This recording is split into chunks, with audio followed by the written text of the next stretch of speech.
বিসমিল্লাহির রহমানির রহিম। আজকে আপনারা যারা উপস্থিত হয়েছেন, সাভার উপজেলায় 1 লক্ষ গাছের চারা রোপণের যে আনুষ্ঠানিক উদ্বোধন আসলে ইউনিয়ন পরিষদের মাধ্যমে হতে যাচ্ছিল, সেই অনুষ্ঠানে উপস্থিত আমার ইউনিয়ন পরিষদের সদস্যবৃন্দ, ইউনিয়ন পরিষদে কর্মরত উপসহকারী কৃষি কর্মকর্তাবৃন্দ, আমাদের এই আশুলিয়া ইউনিয়ন পরিষদের বিভিন্ন গণ্যমান্য ব্যক্তি যারা আজকে এখানে উপস্থিত আছেন, সাংবাদিকবৃন্দ এবং যারা আমার সামনে অর্থাৎ আশুলিয়া ইউনিয়ন পরিষদের সর্বস্তরের জনগণ, আমার পক্ষ থেকে আসসালামু আলাইকুম। আশা করি আপনারা সবাই ভালো আছেন।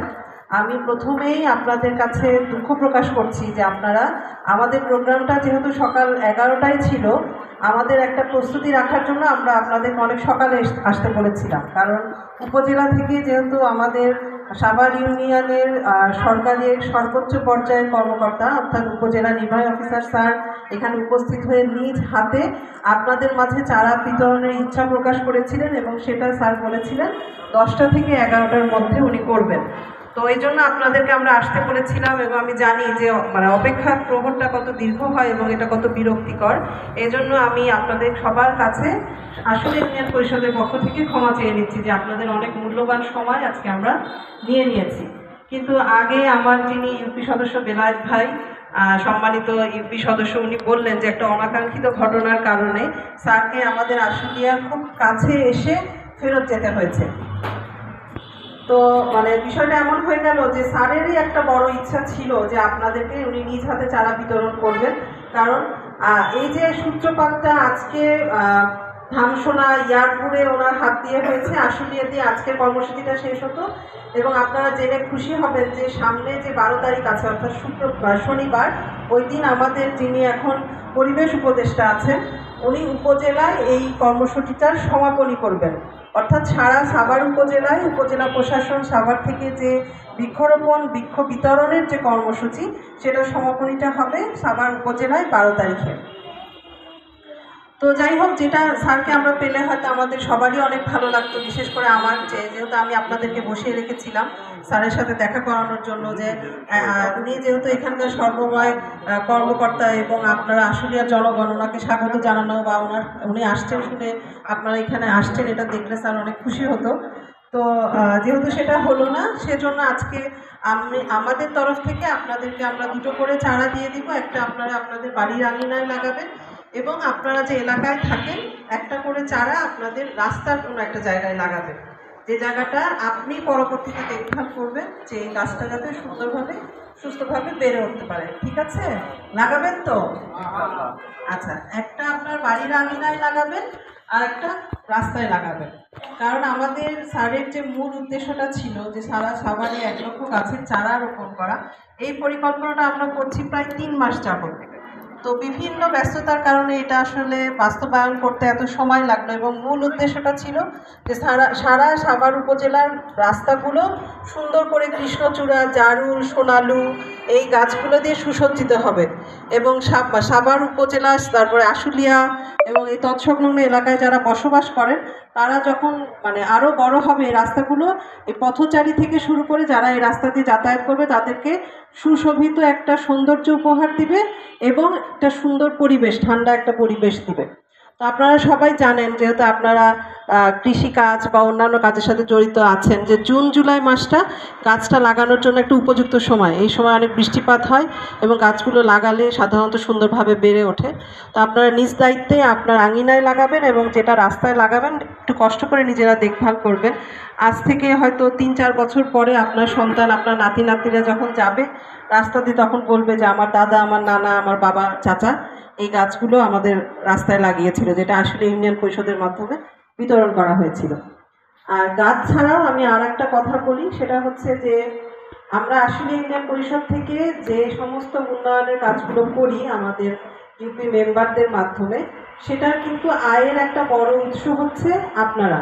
অর্থাৎ আপনারা আপনাদের বসত বাড়ি, ব্যবসা প্রতিষ্ঠানের যে আয় ট্যাক্সটা আমাদেরকে দেন, সেই টাকাটা দিয়েই আমরা আবার আপনাদের উন্নয়নটা করি। তো আমি এখানে দায়িত্ব নেওয়ার পরে দেখেছি যে আশুলিয়াতে রাস্তাঘাটের অবস্থা অনেক খারাপ। আমরা দায়িত্ব নেওয়ার পরে অনেক জনগণ আমাদের কাছে আসে তাদের বিভিন্ন বাড়ির রাস্তা, মূল রাস্তাগুলো সংস্কার এবং উন্নয়ন করার জন্য। তো আপনারা সবাই যদি আপনাদের বসত বাড়ির কর আমাদেরকে প্রদান করে সহযোগিতা করে, তাহলে কিন্তু এই কাজগুলো হয়তো আমরা একদম শতভাগ করতে পারবো সেটা বলতে পারছি না, কিন্তু যতটুকু সম্ভব আপনাদের চাহিদা অনুযায়ী, এলাকাবাসীর চাহিদা অনুযায়ী, গণ্যমান্য ব্যক্তির চাহিদা অনুযায়ী সেগুলো আমরা করে দেওয়ার চেষ্টা করব। এটা গেল আরেকটা বিষয়। আর একটা বিষয় হচ্ছে যে আপনারা যারা আজকে এখানে এসেছেন, আপনারা ফেরত গিয়ে আপনাদের বাড়িতে যে সমস্ত ছোট বাচ্চা কাচ্চা আছে তাদের যদি জন্ম নিবন্ধন হয়ে না থাকে, তারা আমাদের কাছে পরিষদে এসে জন্ম নিবন্ধন করে নিয়ে যাবেন। সেক্ষেত্রে যেহেতু সরকারি একটা টার্গেট আছে এবং বিনামূল্যে 0 থেকে 1 বছর, 0 থেকে 45 দিনের বাচ্চাদেরকে ফ্রি করে দেওয়া হয়, আপনারা এই সুযোগটা সবাই নেবেন। সেক্ষেত্রে শুধুমাত্র জন্ম না, যিনি মৃত্যুবরণ করবেন তারও 0 থেকে 45 দিনের মধ্যে আপনারা মৃত্যু নিবন্ধনটা করিয়ে নেবেন। কারণ আইন অনুযায়ী আপনি যদি এটা না করেন, 1 বছরের পরে কিন্তু আপনার কাছ থেকে আমাদের অর্থাৎ ইউনিয়ন পরিষদের 5,000 টাকা জরিমানা নেওয়ার বিধান আছে। কিন্তু আমরা যেহেতু জনগণকে কষ্ট দিতে চাই না, 5,000 টাকা তাদের দেওয়ার জন্য অনেক কষ্ট হবে এটা আমরা বুঝতে পেরে তাদের কাছ থেকে কিন্তু কোনো জরিমানা আদায় করি না। কিন্তু খুব শীঘ্রই এই নিয়মটা কিন্তু চালু হতে যাচ্ছে যে 45 দিনের পরে আসলে জন্ম এবং মৃত্যুর ক্ষেত্রে সেটা যদি 1 বছর পার হয়ে যায় তাহলে কিন্তু তাকে 5,000 টাকা জরিমানাটা দিতে হবে। এই আইনটা শক্তভাবে কার্যকর হবে। তো আপনাদের কাছে একটা দাবি থাকলো যে আপনারা নিজেরা যেহেতু এই বিষয়টা জেনে গেলেন, আপনার এলাকায় যারা আছে, আপনার বন্ধু বান্ধব, আত্মীয় পরিজন, ছেলে মেয়ে সবাইকে এই বিষয়টা দিবেন এবং আমাদের সবাইকে সহযোগিতা করবেন যাতে আমরা আমাদের আসলে ইউনিয়নে যারা আছে তাদের কাউকেই যাতে 1 টাকা জরিমানা দিতে না হয়। বলবেন তো সবাই? আচ্ছা, তো অনেক কষ্ট দিয়েছি, শেষে আর কথা বলবো না। তো আপনারা সবাই দুটো দুটো করে চারা নিয়ে যাবেন। আমি হয়তো 4-5 জনকে দিয়ে যাব। আমার এখানে যারা ইউপি সদস্যরা আছেন তারা এখানে উপস্থিত থেকে আপনারা সবাই দুটো করে চারা পেয়েছেন এটা নিশ্চিত করবে। আপনারা সুশৃঙ্খলভাবে, সুন্দরভাবে, কোনো হইচই না করে, এতক্ষণ যেহেতু বসে থেকেছেন একটু কষ্ট করে দুটো করে চারা নিয়ে যাবেন এবং বাড়ির আঙিনায় এবং আপনার রাস্তার পাশে একটা করে সেটাকে রোপণ করবেন। ধন্যবাদ, সবাই ভালো থাকবেন, আমার জন্য দোয়া করবেন যাতে আমি আপনাদের জন্য এখানে যতদিন আছি সুন্দরভাবে কাজ করতে পারি। আবার আপনাদের সাথে দেখা হবে। আসসালামু আলাইকুম। লাইনভাবে আসেন, আপনারা লাইন বাঁধবেন না, লাইন এলাই আসবেন, একটার পর একটা আইবেন, একটার পর আরেকটা আইবেন।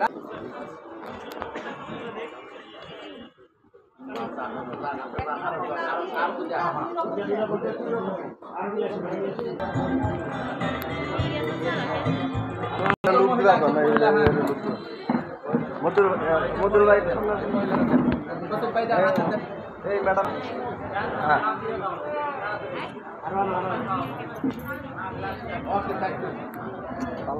মহিলার জন্য হ্যাঁ হ্যাঁ সুন্দর